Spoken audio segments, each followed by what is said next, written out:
You moderated a debate on your channel about the current Zoomer political gender gap yes, between men and women. And you had a conservative woman and a liberal man both talk Zoomers. about this. Yeah, both Zoomers. Both Zoomers. And the entire time I was wondering, man, I want Saagar's take on what's happening and what's going on. You read a tweet. I'm basically reading the tweet that you read because I wanted your take on the tweet. And they had their own thoughts, but I wanted your take on the tweet. It's Hassan Piker, who is a streamer on the lefty side of things and appears to be a bit of a gym bro. And he's lamenting the current situation. He says, young male interest online from gaming, fitness to culture, and self-help is dominated by right-wing, red-pilled manosphere commentary. They prey on the anxieties and insecurities of vulnerable young men. You guys also mentioned David Hogg, who is a Zoomer.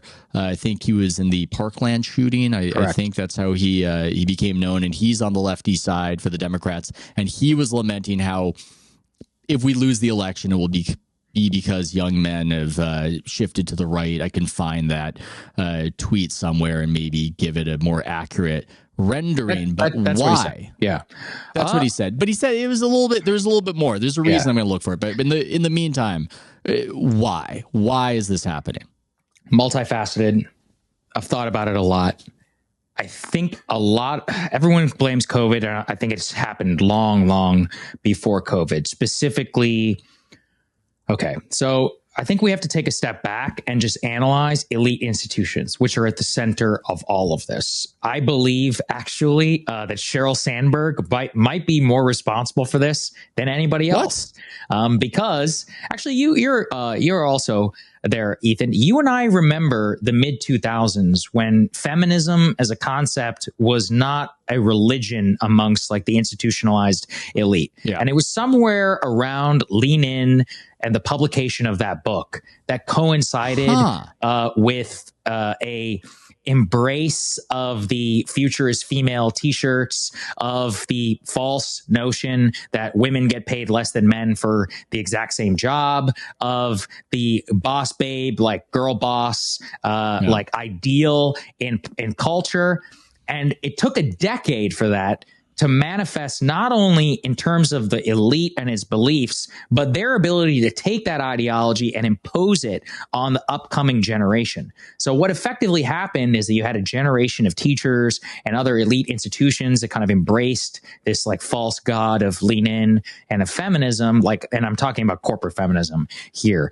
And that then infected everything online, from, if you'll remember, the whole Ellen Pao scandal, if you'll remember a myriad of the fake Me Too stories, if you will look at the way that these topics and even like the male ideal and all of that was either suppressed or told that it was bad for more than a decade plus. What it really does is it drives all of that out of the mainstream and it pushes it online. Any productive or like conversation about masculinity, both online, and it makes it forbidden fruit. And then at the very same time, it coincides with an algorithmic content, which specifically boosts and amplifies the very type of content that men have always probably looked for while they're teenagers and others that they weren't able to get. And now that the guardrails are off, on top of algorithm, the legitimate, like, worst parts of that are amplified. And then the other thing is that this creates a perverse feedback loop where as more male right-wing stuff starts to surface, the feminine elite, wants to attack it even more vociferously and say that that is the only way that quote unquote toxic misogyny or whatever can ever manifest. There is no healthy way for that. So they're both pushing at each other, and they have been now for more than a decade. And we're now at the logical start point. I actually think we're at the start point. I don't even think we're anywhere close to the end point. Okay, so many questions. Yes. I think one rebuttal somebody might have is that the bigger shift has been among young women women under 30 that's true. shifting left in greater numbers. I had a subscriber ask me why we're even focusing on this, because that's the greater shift. I have an answer to that, but is that a reaction to conservatism in the way that you're portraying the fashionable leftyism has caused this reaction of men going the other way?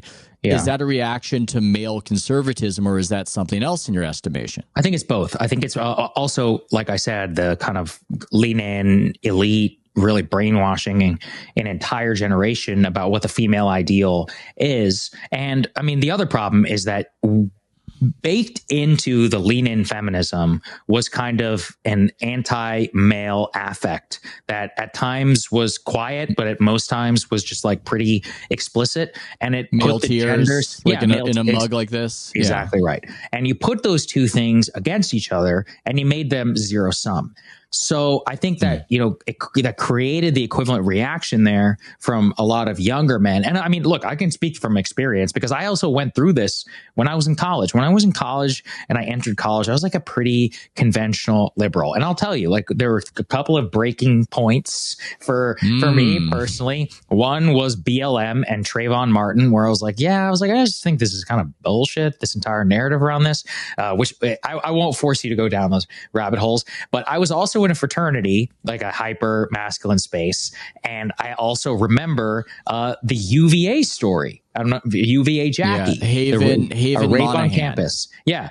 So, and I remember reading that and just being like, man, this is horrible. And I kind of believed it, but a part of me was like, I think this is kind of bullshit. And then when it all fell apart, and so many of the things on our campus and within frat life, that was a major event, right? In terms of the way that people thought. And it was totally fake. It was fake. And it effectively destroyed, I would say, Greek life, at least in non-Southern schools, in the way that I knew it before and after.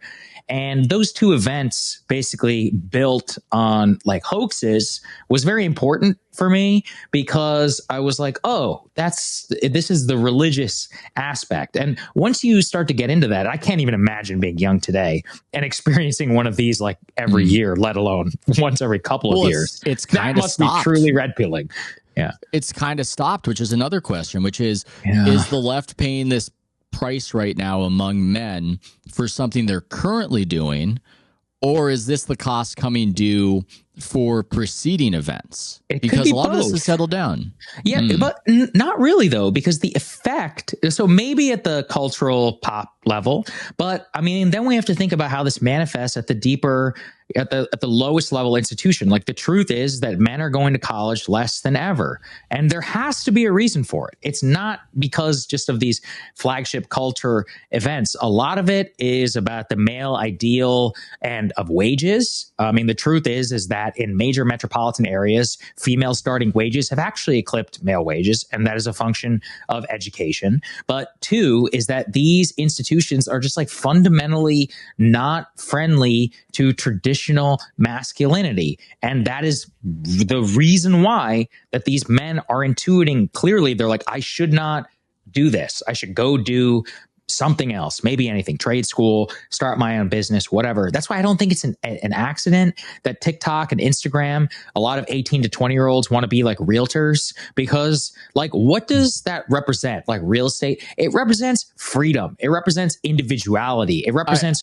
choice. Yeah, go ahead. Ironically, that's a female-dominated industry. I've long puzzled. Isn't that really funny? You're exactly right. But it's flipped. All of a sudden, it's flipped.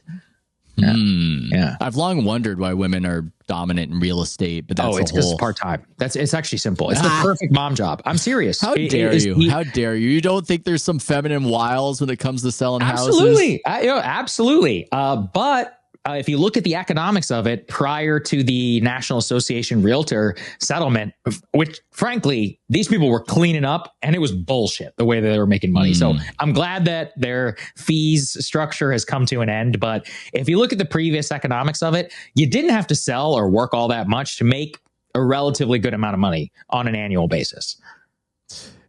Yeah, I mean, I know nothing about the economics of real estate, though that's interesting. I'm saddened that I can't get in on it now that the party is over. No, maybe now is the best time, because now you actually have to work. Now you have to work hard. You can't just be a part-timer.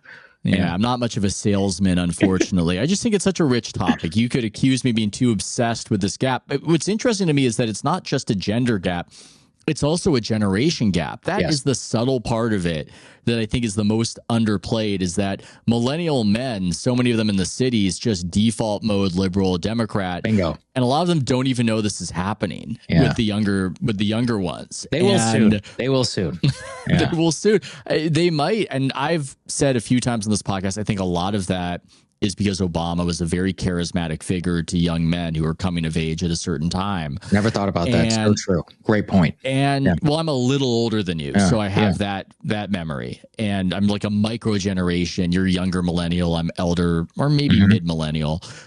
You're almost Zoomer, but whatever. And that when you're coming of age, you've got this very charismatic guy, and he's cool. And young people have voted Democrat. People under 30 have ever since the 1988 election. Correct. And so, but anyway, that's kind of over. We don't really have political figures like that, which is a whole other conversation. And I think now that that's gone, the Zoomers don't necessarily have that firmware installed into their heads, and they just react to what's out there differently. And I think they're just responding to the vibes. And I see it in sports. I see a micro generation gap in sports where a lot of the sports fans who are millennial are liberals on Reddit, male liberals on Reddit, and a lot of the sports fans who are younger than them just have a bit of a harsher tone and a different politics. And I see that out there as well. Can I ask you about that, actually? Yeah. Sure. So I recently saw a poll which said that Zoomers watch more NBA than NFL. One, is that true? And I don't think. Two, why? Like, if so, why would it be that NFL is deeply boomer, Gen X, millennial, not Gen Z, whereas the NBA is much more successful with Zoomers? I don't. So I don't watch sports, so I genuinely don't know. I'm like, why would that be? Well, that's a whole other question that you go on the Barstool podcast, even though you don't watch sports. But I think the only way you can get to a number like that is through a poll. You're not going to get to a number like that with actual viewing habits. It's pretty hard when the Christmas Day games are on and the NFL is by an order of magnitude getting more viewership.